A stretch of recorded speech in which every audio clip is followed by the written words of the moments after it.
रख दी। ना ना ना ना, बत्ती अलग बनेगी। कपास लिया, एक बत्ती तैयार करी, कपास लिया, दूसरी बत्ती तैयार करी, दोनों को तैयार कर कर फिर दोनों को एक कर दिया।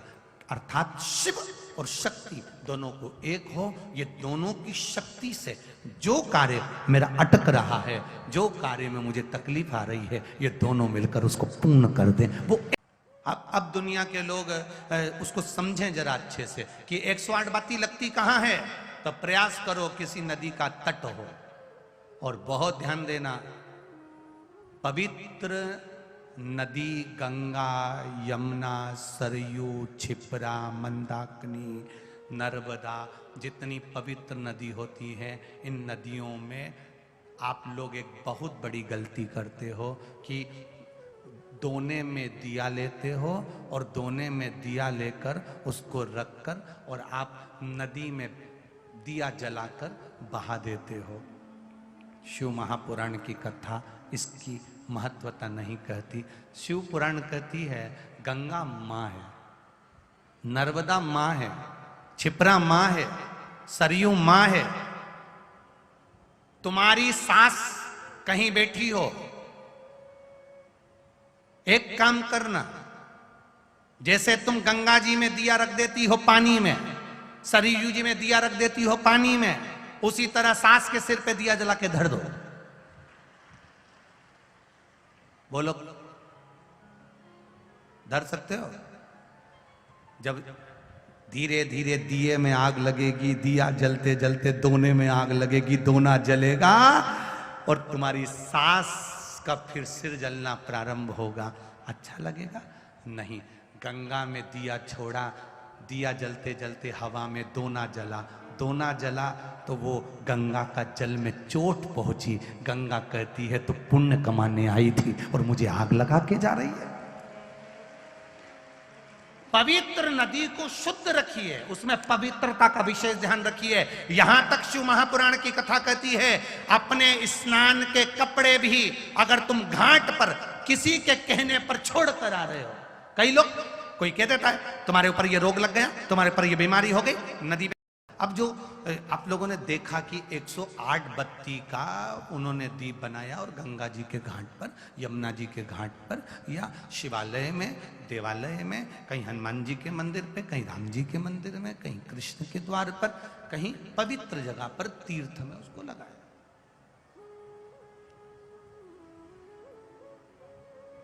तो दम की कथा कर रही है।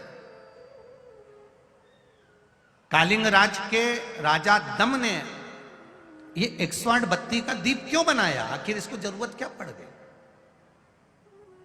अब आज के जमाने में आप कुछ भी करते हो ना तो लोगों को लगता है किसी ने बताया होगा तो कर रहे हैं। ना ना ना ना, आप कुछ कर रहे हो तो उसके पीछे कारण हो सकता है। आखिर 108 बत्ती, लंबी बत्ती बनाना, पतली पतली बत्ती बनाना, फिर उसको इकट्ठा करना, फिर धागे से लपेटना, घी में डुबोना, फिर दिए में लगाकर उसको जलाना, गंगा जी के घाट पर, यमुना जी के घाट पर, या कहीं पवित्र नदी के घाट पर, या किसी तीर्थ में जाकर उसको जलाना, उसका कारण क्या है?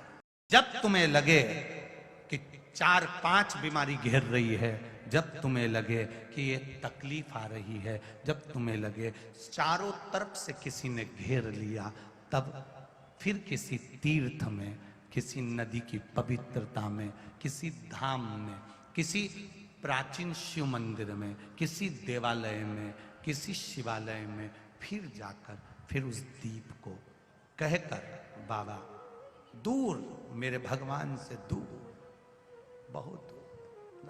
बाती का महत्व क्या है? दीपदान का महत्व क्या है? दीपदान का महत्व किसको कहते हैं? दीपदान कैसे करा जाता है? कार्तिक के महीने में, नदी में नहीं, कार्तिक महीने में दीपदान करा जाता है। शिव पुराण कह रही है, शंकर भगवान की कथा कह रही है, शिव तत्व कह रहा है। घाट पर गंगा का पानी, यमुना का पानी छोड़कर, दिया जलाकर, दिखाकर, पूर्व की ओर मुख कर कर, भगवान की ओर स्मरण कर कर, अपने पूर्वजों का नाम लेकर घाट पर दिया रखा जाता है, ना कि नदी में छोड़ा जाता है। अब तुम तो इतने खुश होते हो कि नदी में छोड़ दिया, मैया ने ले लिया। मैया से तो पूछो कि उनकी हालत क्या है। तुलसी जी में दिया लगाने चली, तुलसी जी के क्यारे के अंदर ही दिया रख दिया। तुलसी जी ने पवन देवता से कहा हवा चलाओ, मुझे आग लग रही है। पवन देवता ने हवा चलाई, तब तुलसी मैया हिली। इसको लगा कितनी प्रसन्न हो रही है तुलसी मैया। ये दिया लगा लगा के रखती, दिया फिर बुझ जाता, फिर लगाती, फिर बुझ जाता, हवा तेज हो जाती। कभी कभी तुमने तुलसी जी में दिया लगाया, हवा तेज चल गई, क्यों चली? क्योंकि तुलसी जी को लगता है ये क्यारे में रखकर जाएगी और मुझे आग लगा के जाएगी, थोड़ा दूर रखो, दूर। 12 महीने शिवरात्रि आती है 12 महीने शिवरात्रि आती है। आप किसी कामना से अगर शंकर जी की आराधना कर रहे हैं या आप शिवरात्रि पर व्रत करें ना करें, 12 महीने शिवरात्रि आती है। आप प्रयास करना, एक कामना कर कर शंकर जी के शिवलिंग का और शंकर जी की जो जलाधारी है उसका शाम के समय, प्रदोष के समय पर, शिवरात्रि के दिन सफेद पुष्प की पंखड़ियों से शिव का श्रृंगार करना प्रारंभ कर दीजिए। जिस मंदिर में कोई नहीं जाए उस मंदिर में जाकर आप शिव का श्रृंगार करिए, श्रृंगार करो। आप दूसरा सोमवार आएगा, दूसरा शिवरात्रि आएगी ना, दूसरी महीने की जब शिवरात्रि आएगी तो आपको मालूम पड़ेगा कि आपने शंकर का जो पुष्प का श्रृंगार करा था, श्वेत पुष्प की पत्तियों का, सफेद फूल की पत्तियों का, कुंदकेश्वर महादेव के नाम से जो श्रृंगार करा था, उसका लाभ क्या हुआ? धतूरे का बहुत अच्छा क्रम है महाराज, वो केवल शिवरात्रि के दिन करने का होता है। कहते हैं जिसका व्यापार ना चले, व्यवसाय ना चल रहा हो, बहुत ज्यादा कष्ट में जीवन निकल रहा हो और बहुत ही ज्यादा तकलीफ हो रही हो, तो धतूरे को हल्दी में डुबोकर शंकर भगवान को शिवरात्रि के दिन रात को 12 बजे समर्पित करें। उस धतूरे को वापस उठा लाएं 5-10 मिनट के बाद, श्री शिवाय नमस्तुभ्यम बोलकर लाल कपड़े में उसको बांधकर व्यापार वाली जगह में कहीं पर भी उसको बांध दिया जाए। व्यापार पीछे नहीं हटता, व्यापार अग्रण्य भाव में बढ़ता चले जाता है। महाराज उस धतूरे को केवल परंतु शिवरात्रि के दिन रात को 12 बजे ही किया जाए।